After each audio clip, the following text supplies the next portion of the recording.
10 parami itu adalah dana parami, sila parami, nekama parami, panya parami, wirya parami, kanti parami, saca parami, aditana parami, metta parami, upekha parami. Di dalam Mahayana mereka mengenal 6 parami, sesungguhnya tidak begitu berbeda karena ada beberapa parami yang digabungkan menjadi satu, ya.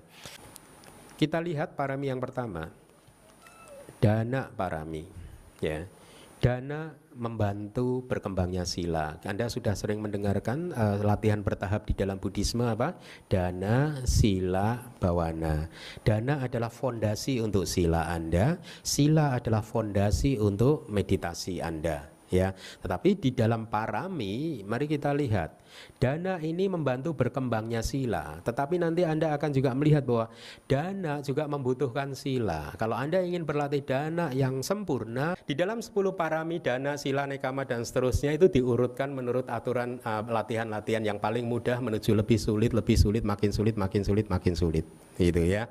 Nah, dana adalah perbuatan baik yang universal karena tidak hanya Buddhis yang berdana, ya. Makanya yang non Buddhis juga bisa masuk surga. Yang non Buddhis juga bisa kaya raya karena mereka juga berlatih dana, ya. Dipraktekkan oleh semua makhluk, bahkan binatang juga praktek dana kok, ya. Dan dari agama apapun gitu. Buah dari berdana paling kecil dibandingkan dengan buah dari parami yang berikutnya, ya. Kemudian ini rumus untuk 10 parami. Dana yang disertai dengan sila akan memberikan buah besar dan bermanfaat. Itulah mengapa sila ditempatkan setelah dana. Sama juga, dana yang disertai dengan nekama akan memberikan buah yang besar. Oleh karena itu nekama juga ditempatkan setelah sila, ya. Kemudian nekama yang disertai oleh panya akan memberikan buah yang besar. Oleh karena itu panya ditempatkan setelah nekama. Kira-kira seperti itu. Jadi artinya Anda berlatih dana tetapi juga harus diperkuat oleh sila. Kenapa harus diperkuat oleh sila? Ada saja umat-umat Buddha yang merasa sudah cukup berdana. Saya sudah berdana di sini, sudah berdana di sini, tetapi silanya tidak dilatih. Silanya tidak diamalkan. Ya? Nggak apa-apalah, toh nanti kan dari berdana bisa lahir lagi jadi manusia yang kaya. Nah, kalau sila tidak dipraktekkan, iya kalau lahir jadi manusia. Kalau lahirnya jadi binatang, kan ada ceritakan di dalam kitab komentar itu, ada seorang pencuri, mata pencahariannya mencuri, tetapi setelah dapat hasil dari mencurinya, dia berdana, dia bagi-bagikan kepada orang yang membutuhkan. Pikiran dia bagus, kayak Robin Hood begitu. Ya, nah skenarionya begini, ini ada 2 karma yang berbeda, karma mencuri dan karma berdana. Ya, jadi ini salah satu analisanya seperti ini. 2 karma yang berbeda bisa berbuah menghasilkan buah yang berbeda juga. Skenario pertama, kalau karma berdananya membuat dia memproduksi kelahiran menjadi manusia, ya, maka dia akan menjadi manusia yang kaya raya.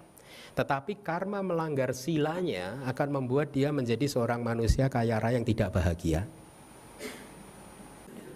Itu skenario pertama. Karma berdananya melahirkan kelahiran sebagai makhluk, berarti kelahiran sebagai makhluk manusia, ya katakanlah begitu. Perbuatan baik kan memunculkan kelahiran di alam yang baik kan. Tetapi karma melanggar silanya akan menghalangi kebahagiaan dia. Atau kalau skenarionya dibalik, ya, karma yang mencurinya tadi berbuah menghasilkan kelahiran sebagai binatang.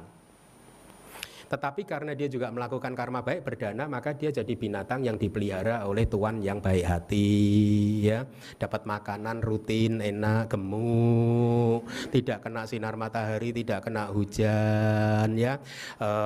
Manicure, pedicure di salon, bawa ke salon. Enak kan? Binatangnya hidupnya enak kan? Milih yang tadi atau yang ini? Hah? Pilih yang mana? Kalau di dalam kitab komentar kan gajah yang hidupnya nyaman. Ada kan contoh itu kan? Dia terlahir sebagai gajah sebagai akibat perbuatan buruknya. Tetapi karena karma baiknya berdana itu berbuah, maka dia menjadi gajahnya raja. Enak kan jadi gajahnya raja kan, dimandiin sama manusia, disikat, dibersihkan begitu. Pilih yang mana?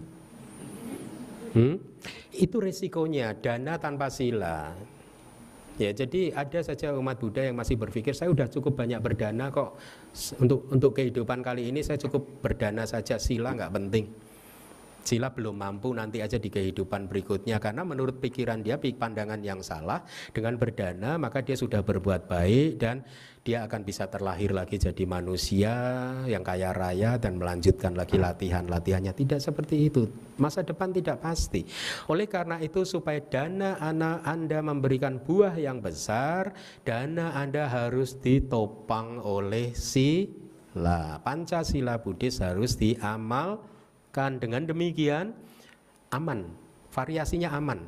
Dana, sila bagus semua, udah variasinya enak sama enak saja ini. Mau lahir jadi manusia pasti manusia yang kaya raya, ya. Jadi dewa-dewa yang bagus. Oleh karena itu, dana harus diperkuat dengan sila-sila kita. Jadi tidak cukup hanya berdana.